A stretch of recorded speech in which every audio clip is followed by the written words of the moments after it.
to draw the bow at the end. Okay, and don't press too hard on your pencil so you can correct if you do a mistake. N'appuyez pas trop sur les crayons, comme ça vous pouvez corriger si jamais vous êtes trompé. Ok, alors une fois qu'on a fait notre cercle, on va tracer une ligne horizontale dans la partie inférieure du cercle, comme ceci. Once you did your circle, you draw an horizontal line in the lower part of the circle, just like this. Vous voyez, donc le milieu est à peu près là, c'est environ au quart du cercle. Ensuite, il y a une autre ligne horizontale, juste en dessous du cercle. Ça fait comme si le cercle reposait sur la ligne. Then there is another horizontal line, just under the circle. It looks like the circle is on the line. Alors maintenant, on peut se servir de ses doigts comme d'un compas. Regardez, on prend l'espace entre les deux lignes, on le reporte juste en dessous et on fait une troisième ligne horizontale. Now you take the space between those two lines, you put it here under, and you do a third and last horizontal line. On a le même espace ici et là.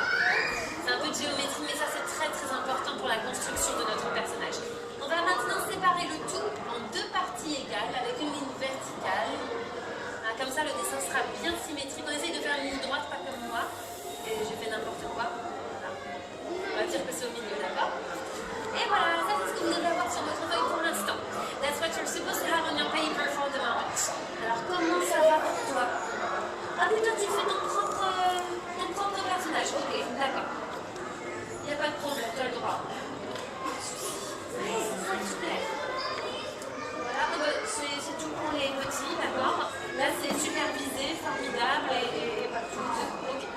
Alors, on va dessiner maintenant les yeux de notre personnage. We're going to draw her eyes, two big eggs on this line, on each side of this one. Donc, deux gros œufs sur la première ligne en partant du haut, de chaque côté de la ligne verticale.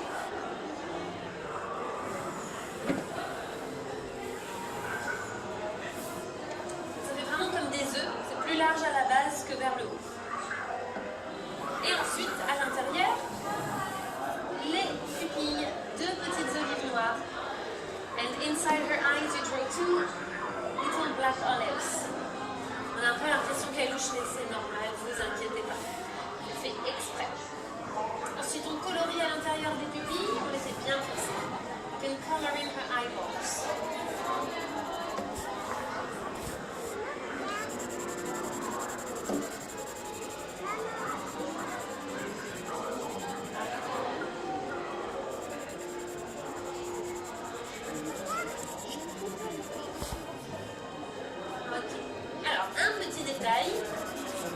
Qu'est-ce qui se passe?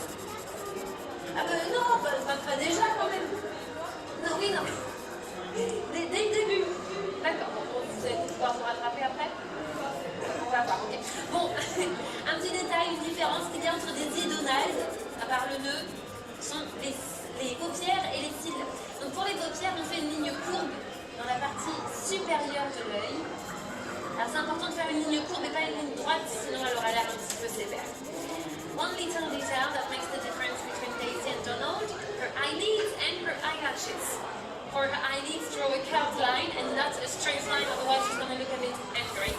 And then her eyelashes, big eyelashes. She's very pretty, very girly, so big eyelashes. Grand cils, et plein de mascara et tout. Et juste au-dessus des yeux, les sourcils, une lettre U à l'envers. Regardez, on va sortir légèrement du cercle.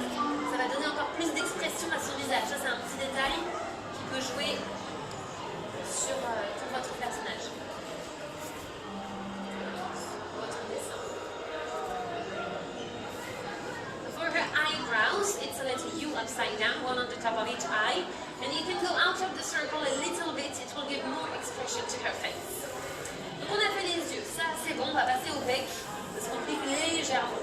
On va partir de l'œil gauche et on fait une petite colline qui se termine juste en dessous de l'œil droit.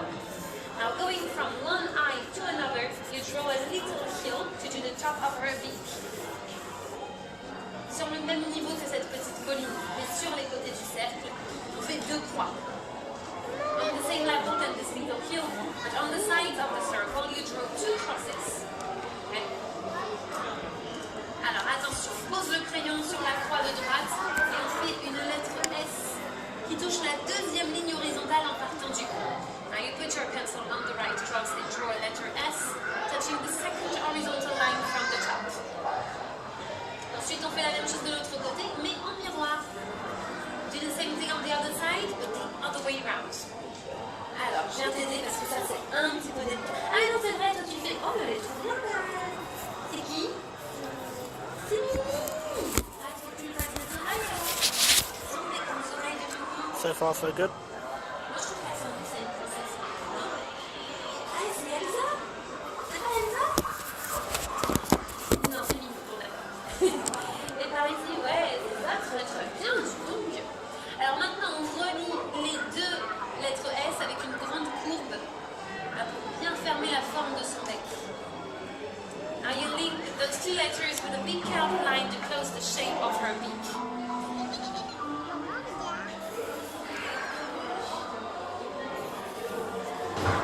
On rajoute une autre petite courbe juste au-dessus, ça c'est pour donner un petit peu de profondeur, un peu de relief. Add another curved line here, it's just a little shadow. Une petite ombre. Et ensuite on remplace les croix par des petites virgules pour faire la ligne du sourire au coin de la bouche. Ça aussi c'est très très important. C'est un petit détail qu'il ne faut pas oublier. You have to replace now the crosses by two commas to do the smile line at the corner of the mouth.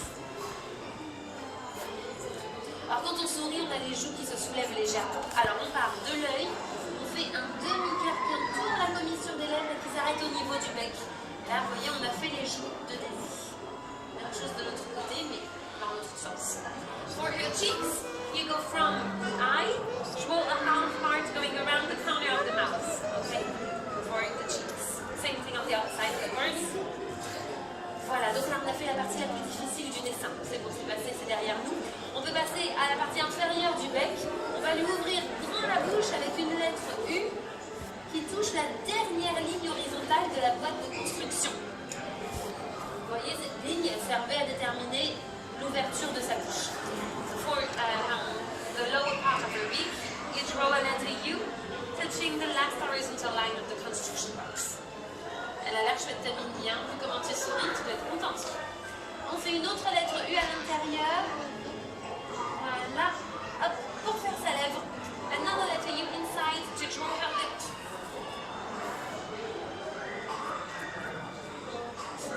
Elle est bien, la Daisy? Oui? Non? On fait la langue, une petite lettre V à l'intérieur de la bouche, oui, parce que les canards ils ont la langue pointue. A letter V inside the mouth to do her tongue. Et avant de faire le magnifique nœud qu'elle a sur la tête, on va quand même bien fermer les côtés de la tête. We're going to close the sides of her head. A little comma on the top of each cheek. On fait 2 virgules au-dessus de chaque joue. Une virgule au-dessus de chaque joue. Et après, on repasse bien les bords du cercle entre le sourcil et la grande virgule qu'on vient de dessiner. Then you just have to darken the sides of the circle on each side. Et voilà, plus que le nœud, elle sera toute belle pour aller au bal avec Donald. Alors, le nœud, on commence avec un œuf entre les deux sourcils. Regardez, c'est la même dimension que les pupilles, à peu près. For the bow, you start with an oval between her two eyebrows. See, it's the same size than her eyeballs. Ensuite, on fait 2 grandes lettres U à l'envers. 2 big letters U upside down.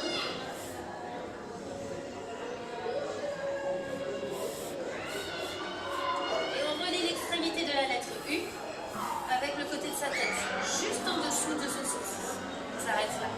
And you link the end of the letter U with the side of her head, just under the eyebrow.